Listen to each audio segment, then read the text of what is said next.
వైఎస్ఆర్సీపీ అధ్యక్షుడు వైఎస్ జగన్మోహన్ రెడ్డి ఈరోజు తెనాలి పర్యటనకు వెళ్లడం మీద పలువురు విస్మయం వ్యక్తం చేస్తూ ఉన్నారు. అసాంఘిక శక్తులకి ఆయన సంఘీభావం తెలపడం ఏంటి అంటూ వైఎస్ జగన్మోహన్ రెడ్డిని ఎంతోమంది ప్రశ్నిస్తున్నటువంటి నేపథ్యంలో ఈ అంశం మీద మనం పూర్తి స్థాయిలో విశ్లేషణ చేసుకుందాం. ప్రస్తుతం మనతో పాటు ఉన్నారు జనసేన పార్టీ రాష్ట్ర అధికార ప్రతినిధి శ్రీనివాస్ గారు. సార్తో మాట్లాడు. సార్ నమస్తే. సార్ నమస్తే.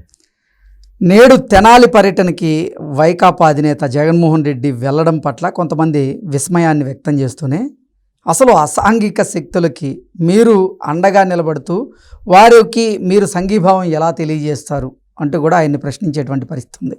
దీని మీద మీ విశ్లేషణ ఏంటి సార్? తెనాలిలో ఘటన జరిగిందండి. అక్కడ గంజాయి బ్యాచ్ ఎవరో ఉన్నారో వాళ్ళని బహిరంగంగా శిక్షలు విధించింది పోలీసులు. సరే, బహిరంగంగా శిక్షలు విధించడం పోలీసుల బాధ్యత కాదు కదా, తప్పు కదా అది. ఆ శిక్ష విధించవలసిన బాధ్యత న్యాయస్థానాలు కదా, పోలీసుల చేతిలో ఎలా తీసుకుంటారు అనేది ఒక వాదన ఉంది.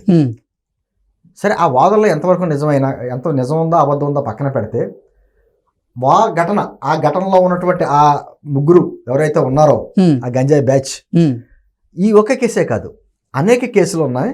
ఈ కేసులో డైరెక్ట్గా ఒక కానిస్టేబుల్ మీద హత్యాయత్నం చేయబోయారు. అందుకని వాళ్ళకి ఆ శిక్ష పడింది. సరే, కరెక్టా కాదనే తర్వాత సంగతి.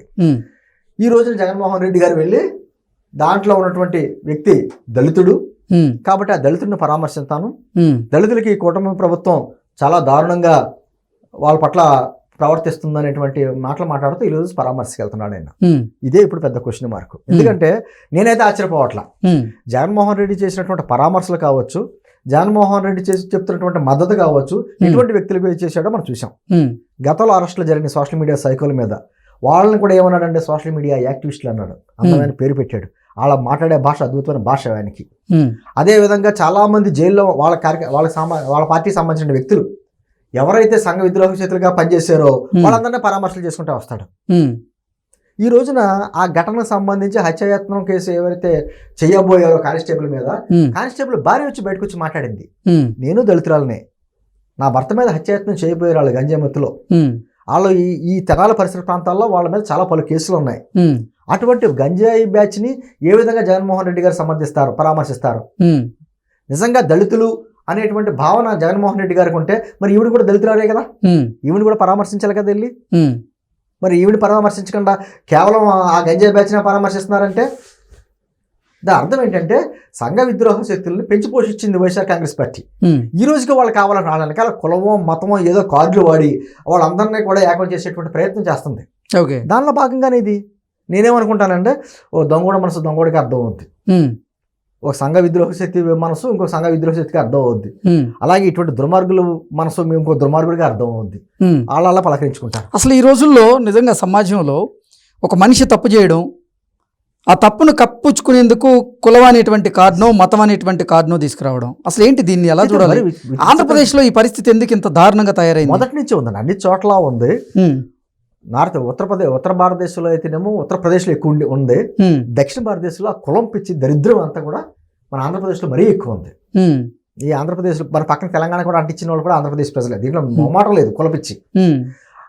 ఆ కులం ఏంటంటే ఒక తప్ప ఒప్ప ఒక ఘటన జరిగినప్పుడు చేసిన వ్యక్తి తప్పు చేశాడా లేదా అతని మీద ఏమన్నా వ్యతిరేకంగా అన్యాయంగా కేసులు పెడుతున్నారా, ఇది చూడాలి తప్ప అతను ఏ కులస్తుడు ఏ మతస్థుడు.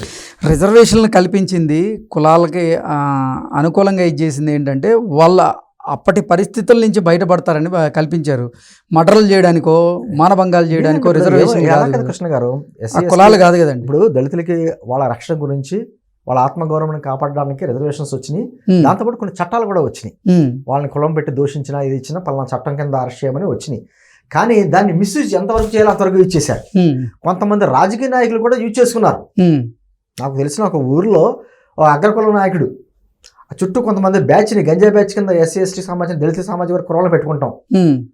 వీళ్ళతో వెళ్ళి ఎక్కడో చోట దొమ్మిలో గొడవలో చేయించడం, వాళ్ళు రివర్స్ అవుతే వీళ్ళతోటి కేసులు పెట్టించడం, ఈ నెల సెటిల్మెంట్లు చేసి డబ్బులు లాగడం, ఇటువంటి ఘటనలు కూడా జరిగినాయి. అందుకనే కూడా సుప్రీంకోర్టు ఇచ్చింది కదా తీర్పింది. ఇదో నోటు మాటగా ఆ కేసులు పెట్టేసి ఇబ్బంది పెట్టడం కాదు, దాని వెనకాల నిజాలు నిర్ధారించి కేసులు పెట్టండి. గతంలో లేదు. అలా ఆ కేసు పెడతా చాలా చట్టం కింద ఇమీడియట్ తీసుకుని లోపలాడేసేవారు. దానికి ఎస్పీ లెవెల్లో వెళ్ళేది, డిఎస్పీ లెవెల్లో విచారణ రకరకాలుగా జరిగేది. ఈసారి నిజాలు అంటే నేను అంటుంది ఏదైనా ఒక ఘటన జరిగిన తర్వాత పేపర్లో ఈ విషయంలో నేను పాత్రికేయులను కూడా నేను తప్పు పడతానండి. ఎక్కడ ఒక ఆడపిల్ల అత్యాచారం జరిగిందనుకోండి, అత్యాచారం జరిగినప్పుడు దళితురాలని అత్యాచారం, దళితురాలు అత్యాచారం ఏంటి? ఒక ఆడపిల్లకి అత్యాచారం జరిగింది, ఆ అమ్మాయి కులం ఏంటి? అది అగ్రకులం అమ్మాయికి ఏమైనా అత్యాచారం జరిగితే వాళ్ళ కులం రాస్తారా? రాయరు కదా. అంటే ప్రతిదీ కులకోణాలు ఎందుకు చూడడం? ఎవరికన్నా మంచి పదవి, ఉన్నత స్థానంలో రాజ్యాంగబద్ధ పదవి వస్తే పలానా దళిత వ్యక్తికి మా పార్టీ పదవి ఇచ్చింది, దళిత వ్యక్తికి పదవి ఇస్తామండి. ఆ వ్యక్తిలో ఏమన్నా ప్రతిభ ఉండి సమర్థుడు అయితేనే పదవి ఇస్తారు. కులాన్ని బట్టి పదవి ఏంటి?